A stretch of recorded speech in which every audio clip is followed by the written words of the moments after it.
James' privacy stolen by his electric vehicle.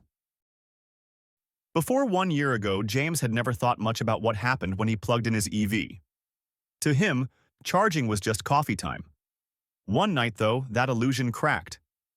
He pulled into a fast charging station after work. The charger connected, paused, then failed. He tried again. Same thing. Around him, other drivers were getting frustrated too. Every charger at the station suddenly went offline. What James didn't know was that someone was sitting in a car nearby with a laptop and a small antenna. The attacker wasn't touching anything. They didn't need to.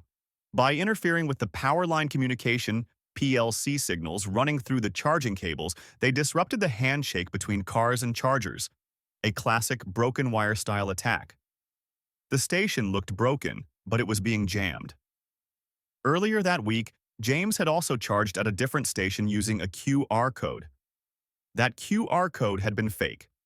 His payment details were quietly sent to a phishing site, not the charging provider. He wouldn't realize until strange charges appeared days later. Investigators later found the deeper problem. The charging station network itself was vulnerable. Outdated firmware on PLC chips, open maintenance ports behind unlocked panels, and weak cloud security made it easy to escalate from disruption to full control. In one case, attackers intercepted traffic using a man-in-the-middle attack, forcing older, unencrypted protocols and harvesting vehicle IDs and session data in plain text. For James, it was a wake-up call. His car hadn't been hacked directly, but the ecosystem around it had. Charging cables became attack surfaces. QR codes became traps. And what felt like simple infrastructure turned out to be a complex, fragile digital battlefield. From then on, James checked stations carefully, avoided random QR codes, and followed EV security news closely.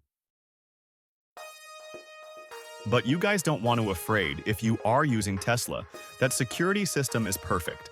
And you know, guys, they have used super security system for when you charging the car, prevent from hackers.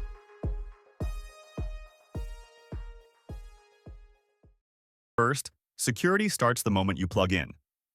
The car and the charger do an encrypted handshake, basically checking each other's ID before any power flows. On top of that, the cable physically locks into the car, so no one can just unplug it or mess with the signal. Second, even if someone tried using a fake or rogue charger, Tesla's software is built with strong isolation. The charging system is separated from driving systems like steering and brakes. So even in a worst-case scenario, charging data can't just jump into critical vehicle controls. Third, Tesla uses hardware security chips and strict anti-rollback protection, meaning hackers can't force the car to run old, vulnerable software. And Tesla constantly pressure tests this stuff. White hat hackers attack Teslas at competitions like Pon2Own, and fixes are pushed out fast via OTA updates. Finally, your biggest role is simple. Use Pin to Drive and enable MFA on your Tesla app. So yeah, charging your Tesla is one of the safest moments your car has.